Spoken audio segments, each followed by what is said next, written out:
फक्त तुम्हाला त्यासाठी प्रिकॉशन्स घ्यायचं असतं. ते म्हणजे काय की तुम्हाला प्रॉपर त्याला नॉकिंग करायची असते बॅटसाठी. जर प्रॉपर नॉकिंग मिळाली ना तर बॅट कंट्रोल तुटत नाही.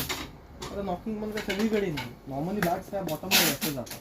4 इंच पकडलात ना तुम्ही इथे जरा जास्त नॉकिंग घेत बऱ्यापैकी. त्याच्यामुळे बॅट्स काय एवढं मॅन्डेटरी नसतं. डायरेक्ट खेळायला गेला असा नक्कीच केलेलीच बॅट ब्लू कोणी केली तुला नॉकिंग समजते. हां मी तुझ्यासाठी लाईट वेट बॅग आहे माझ्याच दोघांचा 1 किलो 11 नंबर एचजीची 1 किलो 800 ग्राम आहे.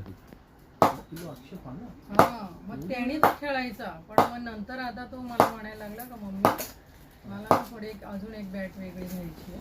कारण की EMI कोणती होती ना EMची ती तर तुटली ना. त्यामुळं मग आता ऑप्शनच नाही त्यांच्याकडे दुसरं. थोडासा पिंग जास्त आहे तिच्या कंपॅरेटिव्हली.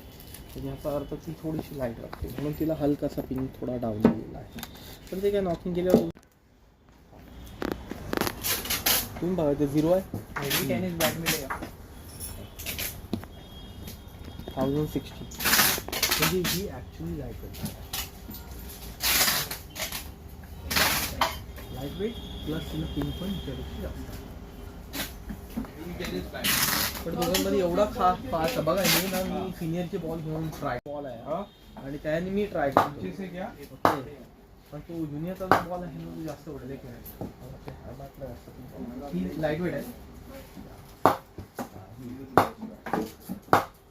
छान आय थिंक तुम्हाला ही ओरा प्रो अच्छा 8.4 ॲडव्हान्स ऑप्शन आहे. हा तुम्ही घेऊ शकता. माझ्या अनुषंगाने दिस इज बेस्ट फॉर. तर तुमच्या प्राईजनुसार पण तुम्ही जाल असं काही नाही आहे. नॉकिंग केलं तर तुम्ही बॅट